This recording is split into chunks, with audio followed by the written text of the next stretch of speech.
Maing buntag din ninyong tanan di arada diya mga bade. May mo lagi kag video bade. Siyempre para mura pud tag mga gwapo nga bade pero low profile na bade.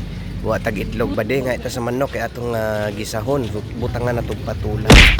Suko ang noknok Siyempre di mawala diha ang walang kamatayang patula. Mao na ni siya ato ning gisahon kaya sudaan na to nag-away ang mag-ina nagtilapanay na pudayon. Pagmukaon ko naa na pud na sila no. Hiwaon na nato mga bade kay pag humanani mukaon dayon ta syempre.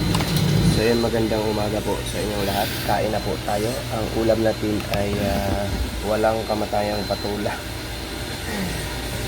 Maingay kasi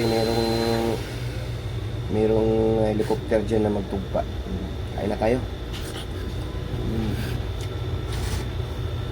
Tanghali na Masarap ito. Ang patula pag fresh from the backyard, matamis-tamis. Tamis siya gamay. Lamit.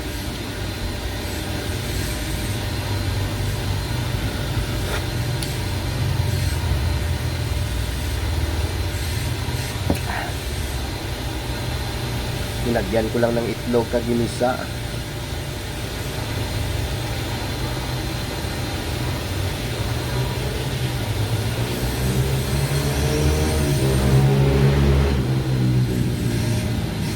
Sulbad na ang panyaga kag paniod ko. Dugay ka tugpa ang helicopter kay gamay pistog. Kain na. Meatloaf ako dito, ikan sa manok na.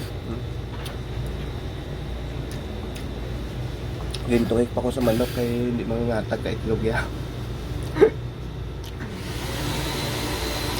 Dalok-dalok ng manok blaho.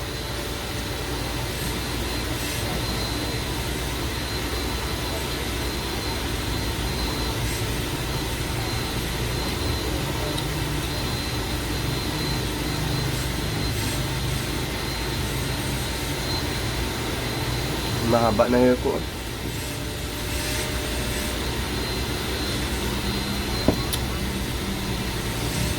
Palabaon ko hindi niya. Para maging dalaga no? Makaon ka na?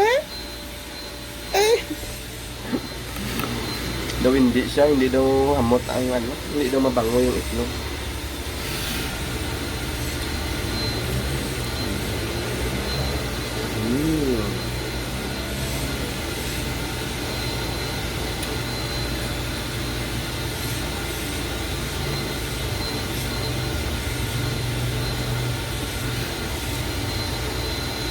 Pagkain ng mga simple ng mga pobre lang.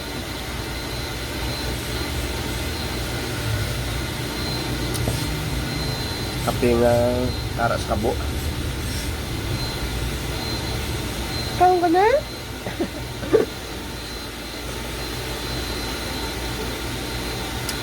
Galuya timuho. Galuya ang mimi. Sige tana ka pang uwag. Sabi nga uwi na, hindi mauwi. Hindi ka pang uwag.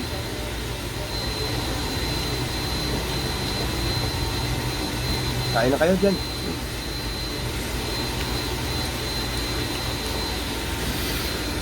Sarap itong pagkain ko. Although hindi masarap sa iba, pero para sa akin masarap na ito yan.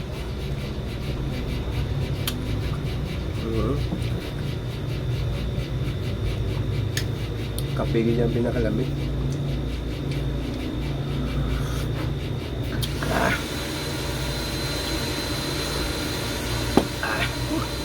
Thank you Lord. Para sa imo Lord. Ito niya. Hapon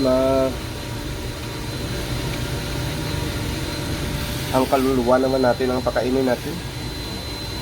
Magsimba tayo. para mahimuot ang Diyos sa aton ba.